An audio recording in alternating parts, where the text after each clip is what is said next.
Welcome, ladies and gentlemen. It's fantastic to see a great audience here already for our second IDAP event, this one on the political thought of the philosopher kings. This is an event that I've always wanted to put on. I've always been fascinated in the comparative political thought of figures like Kaunda, Kenyatta, Nyerere, Bando, and so on. And I've spent the last few months actually going around doing interviews and asking people in those countries about the political thought and legacy of those individuals. And one of the things that's been really interesting to me is the tensions and contrasts between them. Some strong similarities, but some strong differences as well. So I'm really interested in this panel today that will both look at the political thought of some of these individuals, but also look at their legacy and also look at countercurrents. With us today, and we're particularly lucky to have such a fabulous panel. I'll go in the order, alphabetical order, and I won't say everything about them because we never actually get to the actual talks. They're so illustrious, but I'll just tell you a tiny bit about them. We have Anaïs Angelo, who's the Elise Richter Fellow, and she is the author of Power and the Presidency in Kenya, the Jomo Kenyatta years, a really fabulous book that I would encourage everybody to take a look at. We have Stephen Chan, OBE, Professor of World Politics at SOAS and author of African Political Thought, a really foundational and important text for all of us interested in these topics. And again, I know you'll be rushing out to buy that afterwards. We have myself. I'm Cheeseman, the Professor of Democracy at the University of Birmingham. I wrote a book called The Moral Economy of Elections in Africa. We have Albert Kasanda with us, Research Fellow at the Institute of Philosophy at the Czech Academy of Sciences and author of Africa in a Multicultural World. And we also have, and I'm very excited to say again, representing SOAS, Awino Okech, reader in political sociology and author of another great book that's I'm really fond of, Gender, Protests and Political Change in Africa.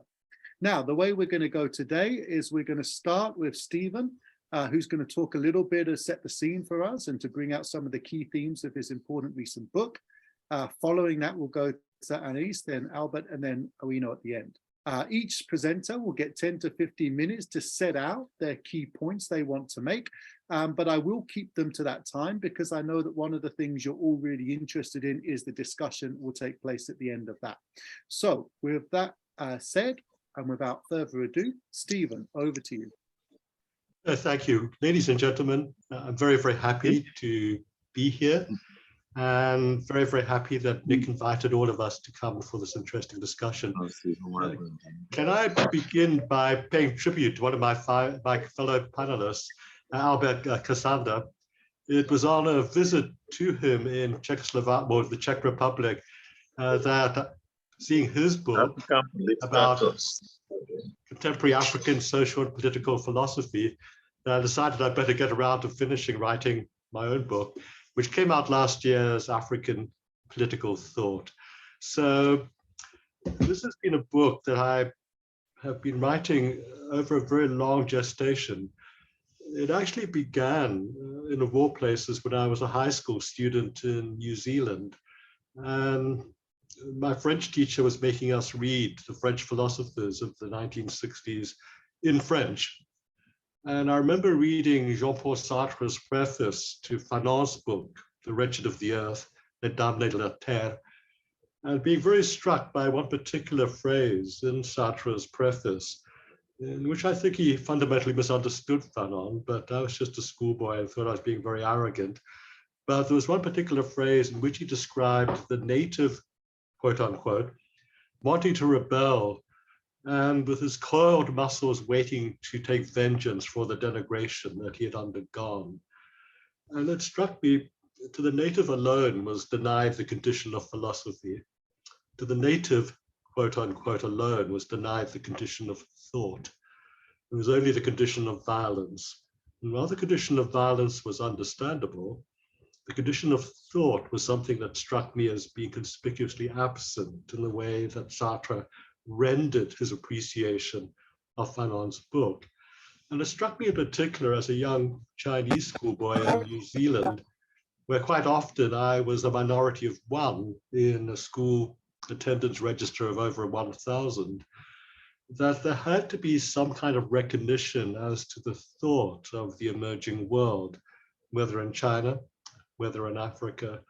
This particular quest carried over for many, many years, first of all into my diplomatic life, and as well stationed in Zambia in the 1980s, that this thinking began to take some kind of shape, not so much in terms of appreciating the nuances or lack of nuances of Kaunda's thought, but very, very much from being on ground, on site, when he was trying to hold a line in the face of quite regular South African commando attacks, the occasional air raid, and basically refusing to fight back in any conventional sense, trying to exercise some kind of Gandhian philosophical Pacific resistance, despite the hammering that he and his people were taking. So seeing his philosophy in action, despite all odds as it were, was greatly impressive to me. I didn't always agree with it. His own generals did not always agree with it, but everybody was stubborn in the sense that they were going to greet and meet violence with an ethical position. And this basically carved out a name for himself, which made me want to read his work. So that my first work of political philosophy, full-length book, was in fact about Kaunda and about his Pacific resistance, about his foreign policy based on nonviolence. But it turned out that he was not alone in trying to do something thoughtful and ethical.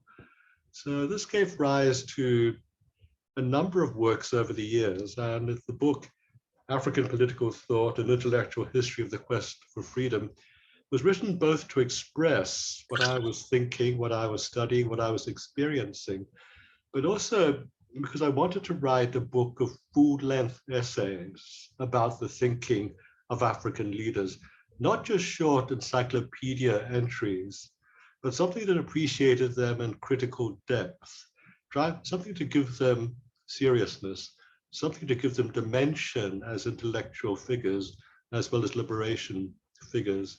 So the book takes in people like Nyerere, takes in people like Nkrumah, it takes in a whole range of leaders, including those we would normally regard as authoritarian to the point of being tyrants, latter-day figures who emerged into independent rule, like Mandela, like Mbeki, and even a chapter trying to give some kind of appreciation to Robert Mugabe, whose career I've been following since independence in 1980.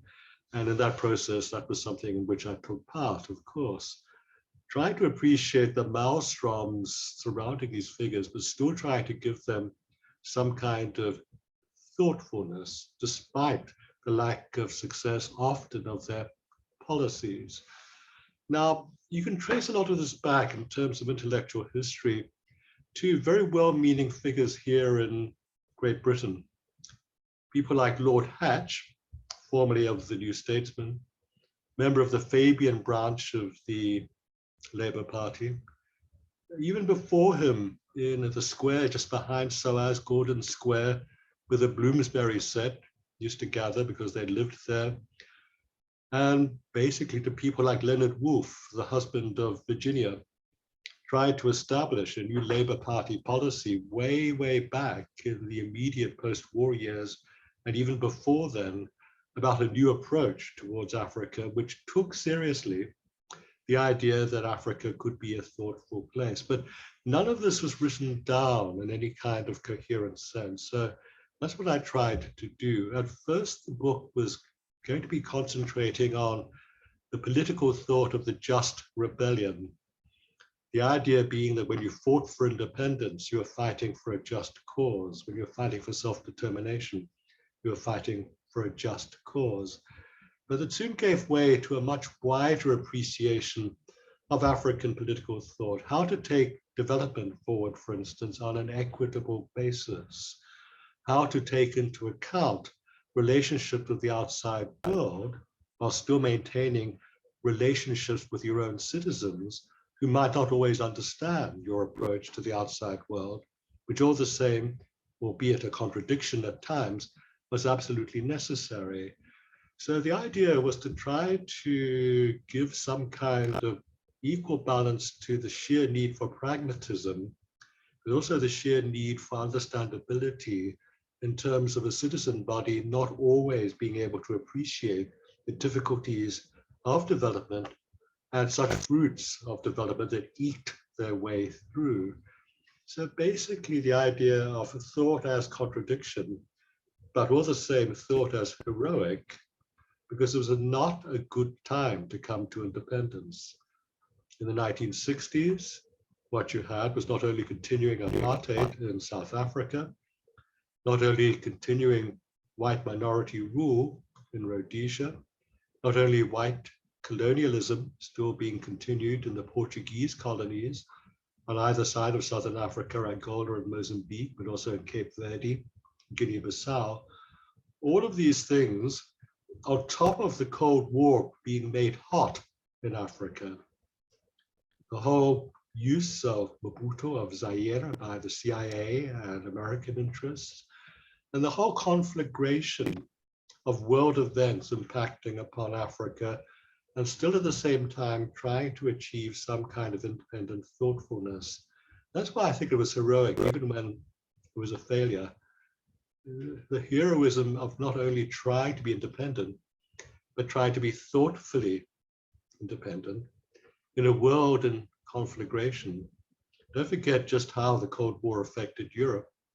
What we're seeing in Ukraine now was basically what Western Europe feared for a very, very long time from the Warsaw Pact and the Soviet Union.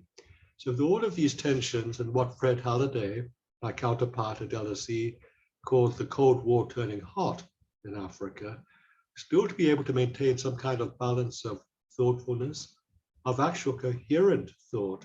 I wanted to record that. I wanted to treat it at full length. I wanted to be able to say in full essay form, not just a little vignette form or encyclopedic form, here was a real effort on the part of Africa.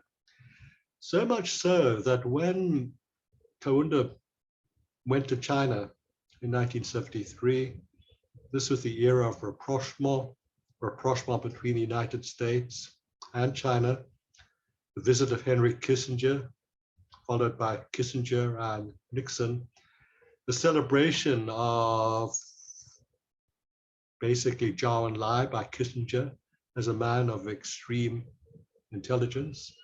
Basically, Kissinger was saying, the only man in the world as intelligent as me, Kissinger.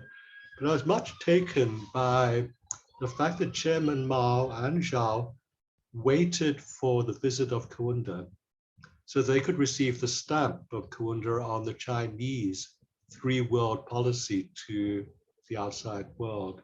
The Chinese theory basically was given the stamp of approval by an African philosopher king.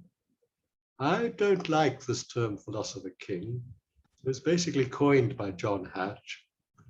Basically, it was an effort to elevate the ignorant savage, basically to elevate the noble savage, an attempt to go totally in the opposite direction, and suddenly they became philosopher kings. There was no such thing. I think, however, you can say they were philosophers, that they made a credible, heroic effort at trying to philosophize the political condition of Africa. I can't think of any other continent where so many individual leaders have tried to do this. Not always successfully. Some, there's more failures. Some, I think, very, very much efforts to stand in the path of oppression, to stand in the path of discrimination, to try to carry divided countries forward.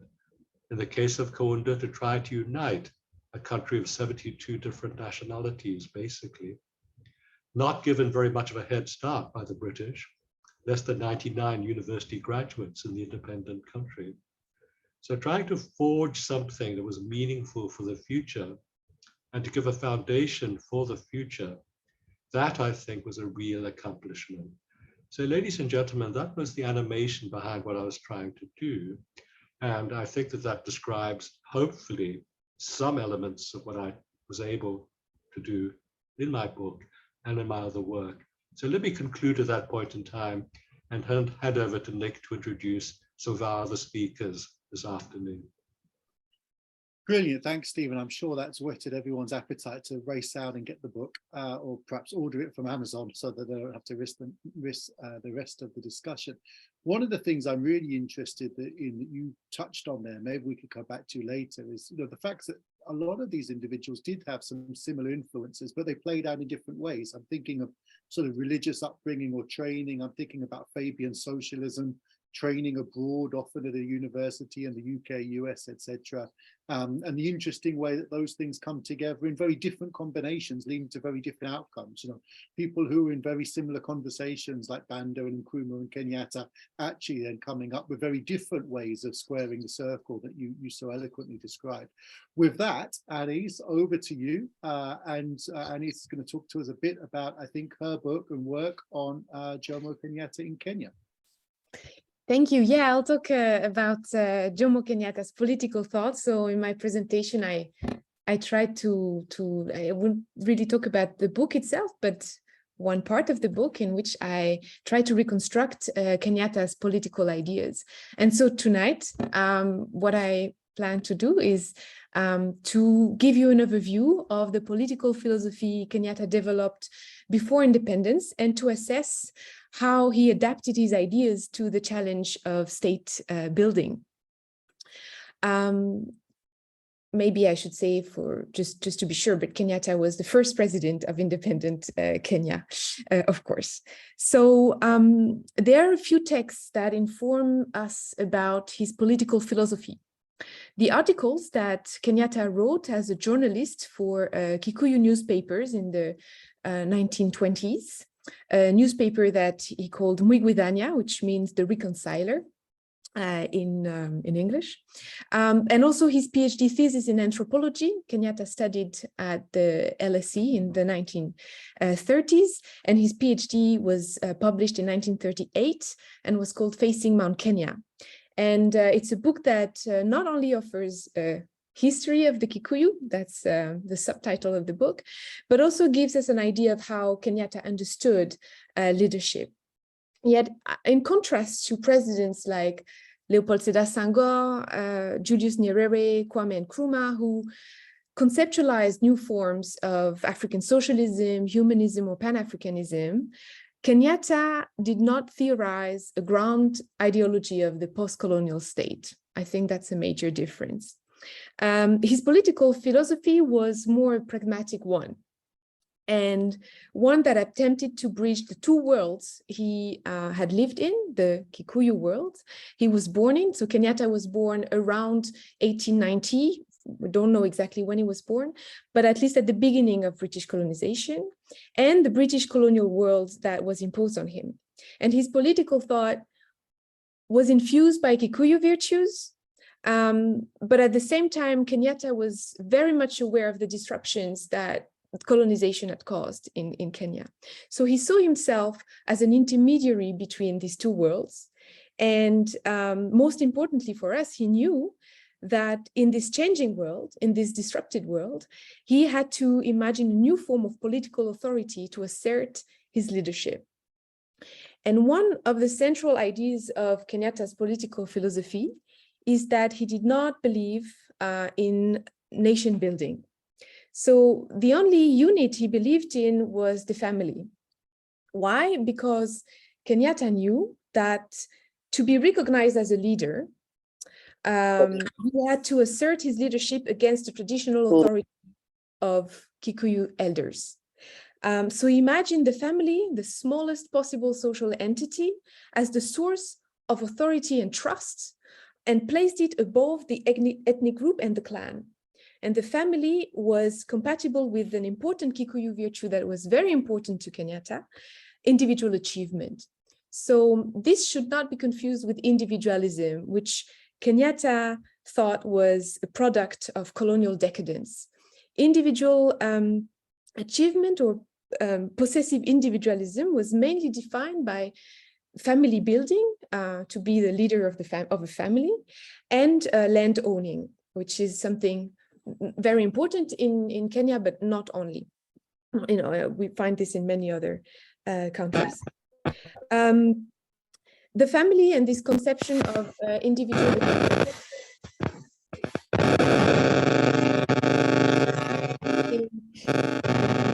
mute himself.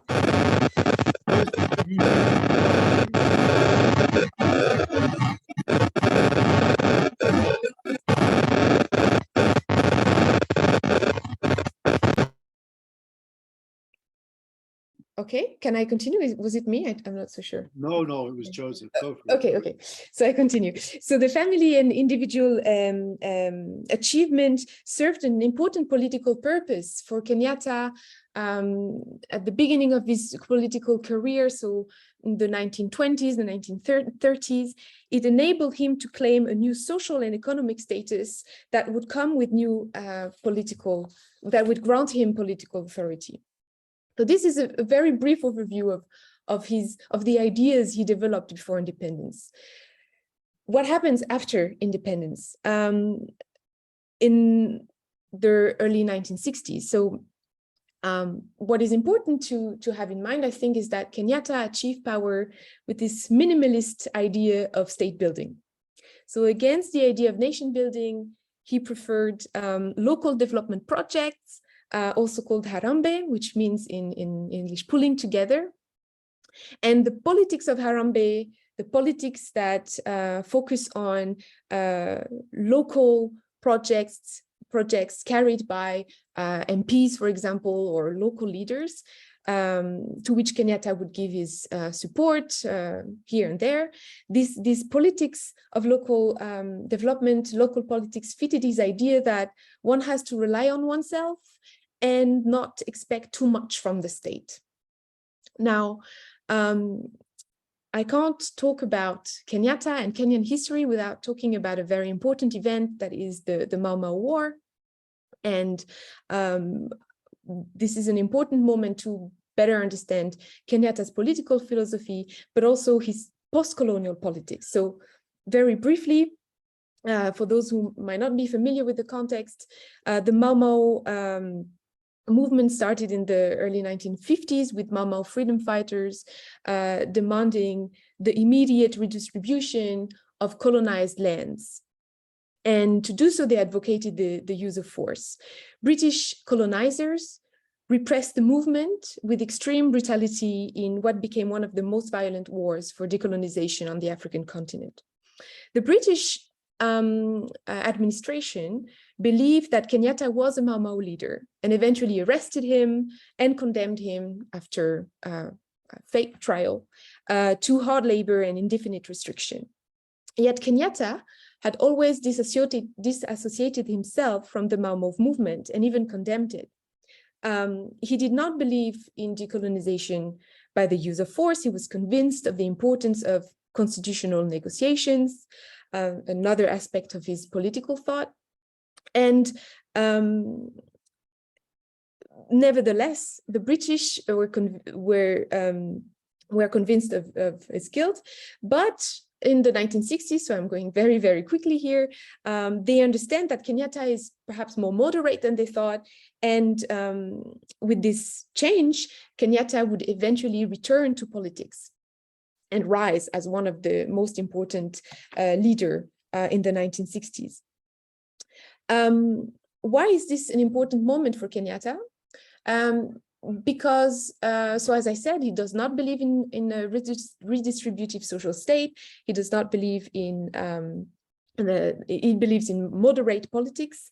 And, but he's also a politician that has known pre-colonial and colonial Kenya very well.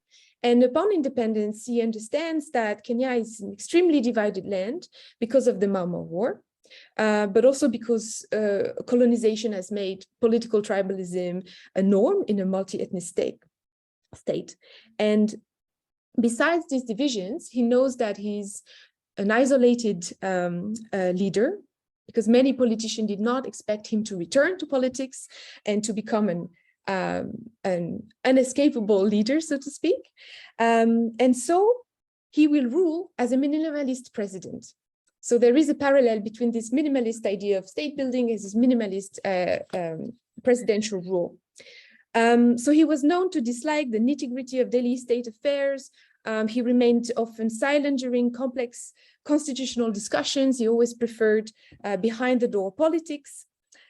He relied on a reduced political circle, we could say his family, although this is sometimes not just his own family, but a reduced political circle as a source of trust and stability within his government. So Kenyatta was someone who was always concerned with the idea of trust. And finally, he never instituted a redistributive social state. He repeated that nothing is free, that people must work for themselves and should not expect any help from the state. And so when it came to the question of the redistribution of colonized lands, which was one of the major issue before independence and afterwards, and of course during the Mau Mau war, he stuck to this line. He never gave in to the Mau Mau fighters' claim to redistribute land for free.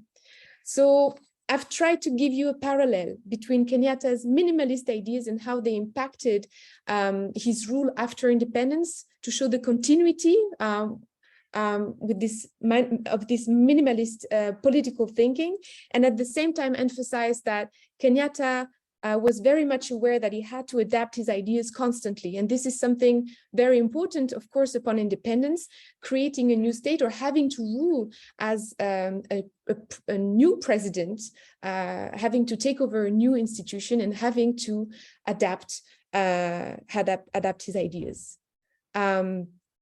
I will stop here. I hope there was not too much noise behind me, and that it was clear. And I'm very much looking forward questions and discussions. Thank you. Thanks so much, Anaïs. That was brilliant. And everybody, we will have lots of questions soon. So please do get your questions ready. You'll be able to ask them yourselves later by unmuting and turning your video on. So please do store them up. One of the things, I liked about that talk, Anaïs, was you really brought out for us the fact that, not all nationalist leaders see the end of colonial rule at the beginning of independence as the opportunity to start a new social revolution. Some, like Kenyatta, perhaps are actually more concerned with demobilizing some of the forces of nationalism rather than engaging them and harnessing them. And I do think that those differences, perhaps between a Kaunda and Nyerere and a Kenyatta and a Banda, for example, are really important in thinking about how countries develop. So I take Stephen's point that Philosopher Kings is perhaps a lazy title, but one of the things that I like about it is that it does bring home the fact that these ideas matter. They really do shape what happens, and they really do shape the way in which countries develop. And I think that's something that my own work on this hopefully will bring out. Anyway, enough about that. We're now got a really exciting shift in gear because we're going to bring in Albert. Albert, Stephen has already explained how your work inspired him, and I'm sure that others are now going to be inspired by listening to you. So we're very excited for your contribution.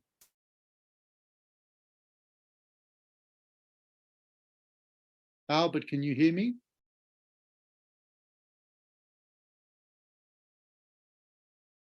Albert, I could see you there. I'm going to try and unmute you.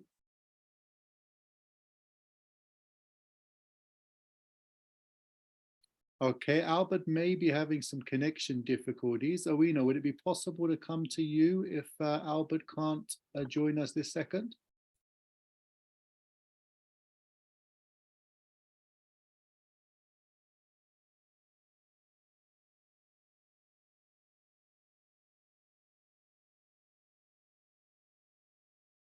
Owino, are you there? I am. I'm happy to go ahead. Oh, wonderful. Thank you. So, Owino, thanks so much for jumping in and saving us. Over to you. Thank you. Thank you, Nick, for the invitation. And really, my intention is to build a bit on what both Stephen and Anaïs have already talked about. Obviously, I'm quite intrigued by Anaïs's work because I'm Kenyan, so I come with a lot of contextual interest in that particular piece. But my interventions this afternoon, and I really want to make them 3 sharp interventions with a focus on what it is that theorizations about the state and Africa by philosopher kings, or if you want to call them anti-colonial flag independence leaders, tell us about how they thought about gender and culture as part of fashioning a new nation state in the immediate post-independence era.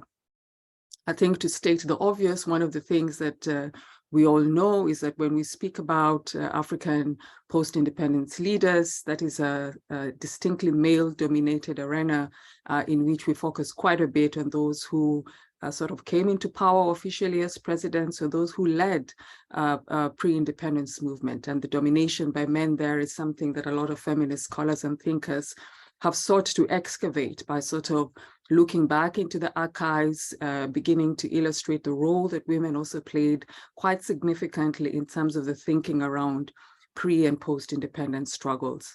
A book that I wanted to highlight before I go into my major points is a book by Annette Joseph Gabriel.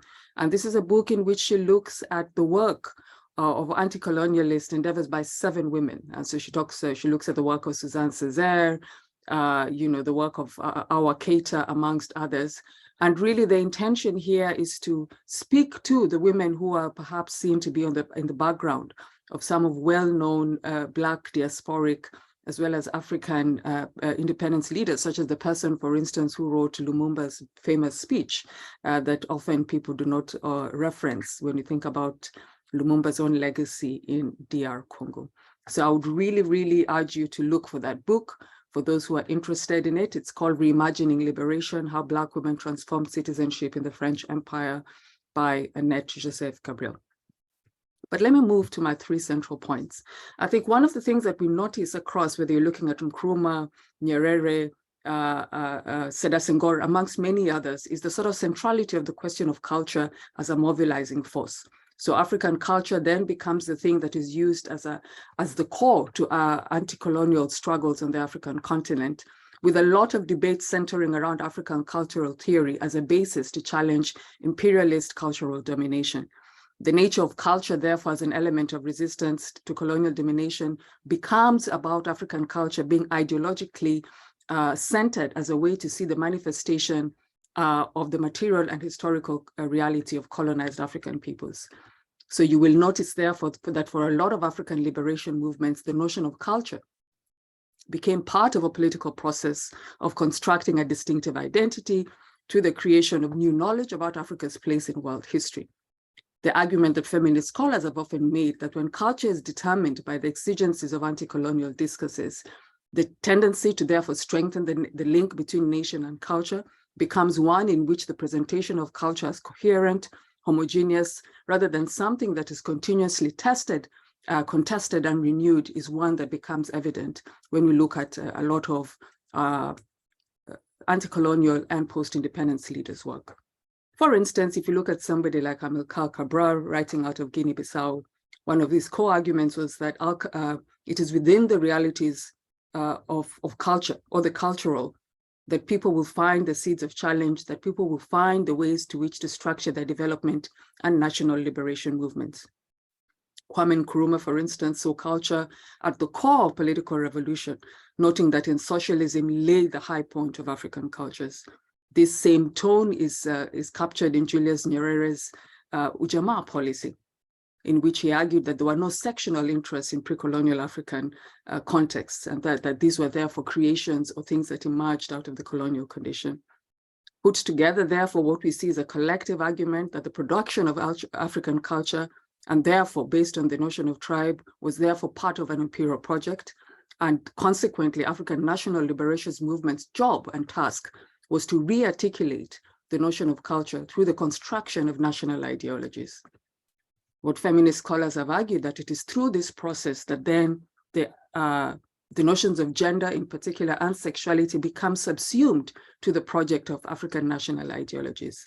And within this, we see how all of the national insecurities, if you will, or the contestations around national identity become mapped onto the surveillance, if you will, of gender identity. Consequently, the notion of physical geographical boundaries, internal discord, cultural divisions are therefore negotiated around the ideas of gender identity, gendered culture, gendered roles. Now, one might argue, what do you mean, Awino?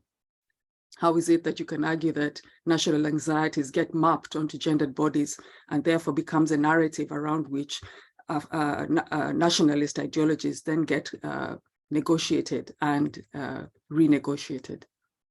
An important piece of historical work by a historian called Lynn Thomas, I think, brings this idea quite powerfully. A book that she wrote called Politics of the Womb. And what Lynn Thomas did, and she was actually, this particular book focuses on Kenya, was to understand how sexual and reproductive policies or policies in the immediate post-independence era were quite obsessed, if you will, with managing the politics of the womb. So that surveillance, the management of the politics womb went from a range of policies from the control of what we would call today as commercial sex workers.